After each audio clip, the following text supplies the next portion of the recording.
آخر be be Khadija نے فرشتہ جبرائیل کو دیکھ کر سر سے دوپٹہ کیوں ہٹا دیا؟ جب حضور صلی اللہ تعالی علیہ وسلم کی عمر 40 سال ہوئی تو اچانک آپ کے ساتھ کچھ عجیب و غریب چیزیں ہونے لگی۔ وہ اس طرح کی، جب آپ باہر گھومنے جاتے تو راستے کے ہر پیڑ و پتھر آپ کو سلام کرتے۔ اچانک آواز آنے لگتی کہ اے محمد السلام علیکم۔ یہ سن کر حضور صلی اللہ تعالی علیہ وسلم پریشان ہو جاتے تھے کہ یہ آوازیں آخر کدھر سے آ رہی ہے؟ یہاں تو ہر طرف سناٹا ہی سناٹا ہے، کوئی نظر نہیں آتا، لیکن وہ آواز برابر آتی رہتی۔ اسی طرح اس زمانے میں حضور صلی اللہ تعالی علیہ وسلم جو بھی خواب دیکھتے تھے وہ بالکل سچ ثابت ہوتا تھا۔ اگر خواب میں دیکھتے کہ میں فلاں انسان سے بات کر رہا ہوں، یا کعبے کے پاس کھڑا نماز پڑھ رہا ہوں، یا دور سے کوئی انسان مجھ سے ملنے آ رہا ہے، تو اگلے دن وہ سبھی باتیں بالکل سچ ہو کر نظر آتی تھی۔ یہ سب دیکھ آپ صلی اللہ علیہ وسلم بہت پریشان تھے کہ آخر یہ میرے ساتھ کیا ہو رہا ہے۔ وقت گزرتا گیا اور حضور صلی اللہ تعالی علیہ وسلم کو اکیلے رہنا زیادہ پسند آنے لگا۔ کسی سے بھی بات نہ کرتے، اکثر ہمیشہ خاموش رہتے۔ ان دنوں میں اکثر حضور صلی اللہ تعالی علیہ وسلم مکہ سے تھوڑی دور ایک پہاڑ پر بنی غار میں چلے جاتے تھے اور کئی دن وہیں گزارتے تھے۔ آپ صلی اللہ علیہ وسلم کئی دنوں کا کھانا لے کر اس غار میں جاتے اور وہاں بیٹھ کر سوچا کرتے کہ آخر اس دنیا کو کس نے بنایا، یہ کائنات کا سارا نظام کیسے چل رہا ہے۔ ایک دن دوپہر کے وقت حضور صلی اللہ تعالی علیہ وسلم کے گھر میں بیٹھے سوچ رہے تھے کہ تبھی اچانک آسمان کی طرف سے ایک بڑی عجیب سی چیز نیچے کو اترتی نظر آئی۔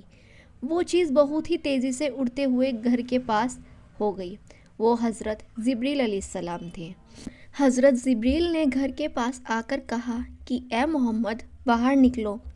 حضور صلی اللہ علیہ وسلم کو نہیں پتہ تھا یہ میرے سامنے اللہ کے مقرب فرشتے حضرت جبرائیل علیہ السلام کھڑے ہیں، جو کہ نبیوں کے پاس وحی لے کر آتے ہیں۔ حضور صلی اللہ علیہ وسلم نے تو پہلی حضرت جبرائیل علیہ السلام کو دیکھا تو بہت زیادہ ڈر گئے اور آپ کا جسم کانپنے لگا۔ پھر حضرت جبرائیل نے کہا کہ اے محمد پڑھو۔ جب حضرت جبرائیل نے تیسری بار حضور صلی اللہ علیہ وسلم کو دبایا تو اسی وقت اللہ کی طرف سے ایک تجلی حضور کی طرف آئی اور آپ کے جسم میں شامل ہو گئی۔ وہ تجلی سے ایک ایسی طاقت تھی کہ جس کی وجہ سے حضور وحی کے بوجھ کو برداشت کر لیتے تھے، ورنہ قرآن میں اللہ نے فرمایا کہ اگر اس قرآن کو ہم پہاڑ پر بھی نازل کر دیتے تو شاید پہاڑ بھی اسے برداشت نہ کر پاتا، ریزہ ریزہ ہو کر ختم ہو جاتا۔ لیکن اللہ نے حضور کا دل ایسا مضبوط بنا دیا تھا کہ آپ آرام قرآنی وحی کے بوجھ کو برداشت کر لیں۔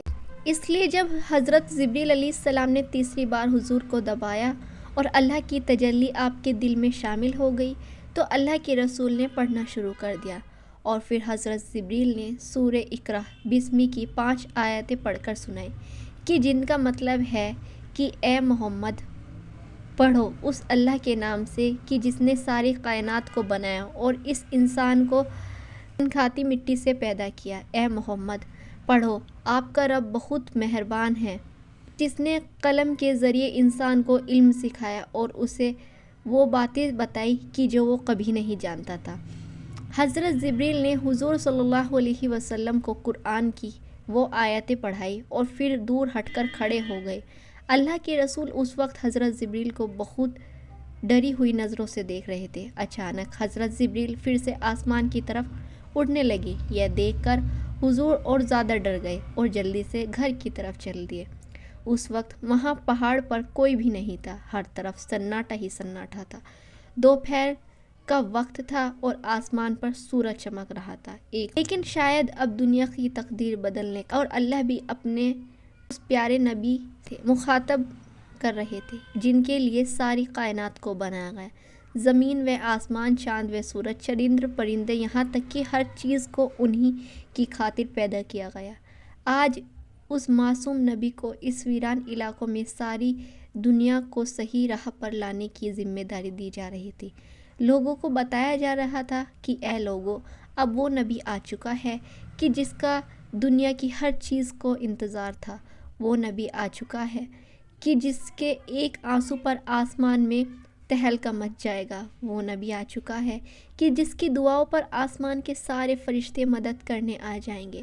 ہمارے نبی حضور صلی اللہ علیہ وسلم اس وقت پہاڑ پر کھڑے حضرت جبریل علیہ السلام کو آسمان کی طرف جاتا دیکھ رہے تھے اور آپ کا سارا جسم کانپ رہا تھا۔ حضرت جبریل آنکھوں سے غائب ہو گئے تو آپ جلدی سے پہاڑ سے نیچے اترے اور تیز قدموں کے ساتھ اپنے گھر کی طرف چل دیے۔ اس وقت گھر کے میں آپ صلی اللہ علیہ وسلم کی 3 بیٹیاں اور بی بی خدیجہ تھی۔ جیسے ہی ان سب نے حضور کا چہرہ دیکھا تو ڈرے ہوئے تھے کہ جسم کانپ رہا تھا۔ یہ حالات دیکھ کر حضرت خدیجہ دوڑتی ہوئی پاس پہنچی اور کہنے لگی کہ آپ کو کیا ہو گیا؟ اللہ کے رسول نے کوئی جواب نہیں دیا۔ ساری بیٹیاں پریشان تھیں کہ پتہ نہیں آج میرے والد کو کیا ہو گیا، وہ اتنے ڈرے ہوئے کیوں ہیں۔ تھوڑی دیر بعد اللہ کے رسول نے اشارے سے کہا کہ اے خدیجہ، میرے لیے چادر لے کر آؤ، مجھے بہت ڈر لگ رہا ہے۔ بڑی بیٹی زینب دوڑ کر گئی اور ایک چادر لے کر آئی۔ حضور چارپائی پر لیٹ گئے اور حضرت خدیجہ نے اوپر سے چادر ڈال دی۔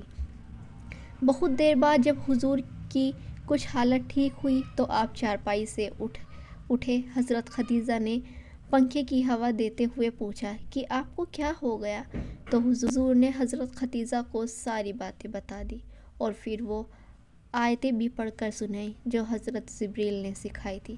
اس کے بعد حضور صلی اللہ علیہ وسلم کہنے لگے کہ اے خدیجہ، مجھے اپنی جان کا خطرہ ہے۔ آپ کے ساتھ ایسا ہرگز نہیں ہو سکتا، بس آپ اپنے دل کو مضبوط رکھیں۔ اس کے بعد اگلے دن سے اللہ کے پیارے نبی پر وحی کا آنا شروع ہو گیا۔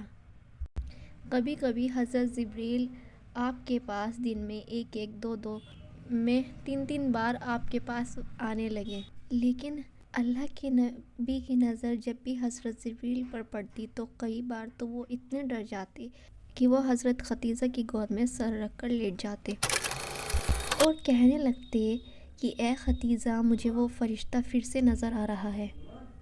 حضرت خدیجہ نے جب اللہ کے نبی کی یہ حالت دیکھی تو آپ کو لگنے لگا کہ کہیں اس فرشتے کی جگہ پر کوئی شیطان تو نہیں آ رہا ہے، کہیں یہ حملہ کرنے کے لیے خود کو فرشتہ جبرائیل تو نہیں بتا رہا ہے۔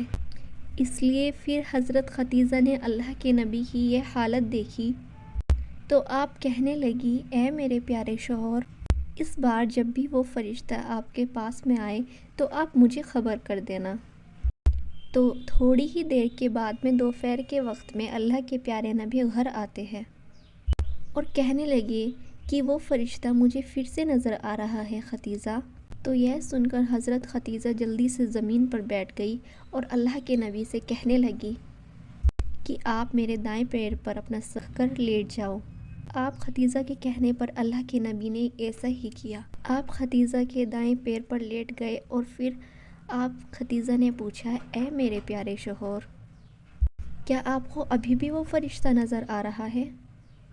تو اس پر اللہ کے پیارے نبی نے جواب دیا کہ ہاں، مجھے ابھی بھی وہ فرشتہ نظر آ رہا ہے۔ اور پھر حضرت خدیجہ نے فرمایا، میرے پیارے شوہر، آپ اسی طریقے سے میری گود میں لیٹے رہے۔ اور اس کے بعد حضرت خدیجہ نے اپنے سر سے دوپٹہ ہٹا دیا۔ تو حضرت خدیجہ نے پھر فرمایا، کیا آپ کو ابھی بھی وہ فرشتہ نظر آ رہا ہے؟ تو آپ صلی اللہ علیہ وسلم نے فرمایا کہ نہیں، اب مجھے وہ نظر نہیں آ رہا۔ تو آپ خدیجہ رضی اللہ تعالیٰ عنہ نے فرمایا، مبارک ہو میرے پیارے شوہر، وہ کوئی بہت بڑا فرشتہ تھا، کیونکہ اگر وہ شیطان ہوتا تو وہ یہیں پر کھڑے ہو کر خوش رہتا اور میرے بالوں کو دیکھتا رہتا۔ تو اسی طریقے سے آپ صلی اللہ علیہ وسلم کی اپنی بیوی حضرت خدیجہ کی باتیں سن کر دل مضبوط ہوتا رہا، اور یہی وجہ تھی کہ آپ صلی اللہ علیہ وسلم اپنی بیوی سے اتنی محبت کرتے تھے اور ماشاءاللہ ان کے درمیان بہت محبت تھی۔ اور حضرت خدیجہ کی وفات کے بعد بھی آپ اکثر ان کا ذکر کیا کرتے تھے۔ اور رویا کرتے تھے۔ حضرت عائشہ سے کہا کرتے تھے کہ میری ختیجہ بہت اچھی تھی، اس نے میرا اس وقت ساتھ دیا جب ساری دنیا نے مجھے چھوڑ دیا تھا۔ پیارے محترم عزیز، امید کرتے ہیں آپ کو یہ ویڈیو پسند آئی ہوگی۔ ایسی ہی اسلامک انفارمیشن جاننے کے لیے ویڈیو کو لائک اور کمنٹ باکس میں اپنی رائے ضرور لکھیے گا۔ السلام علیکم۔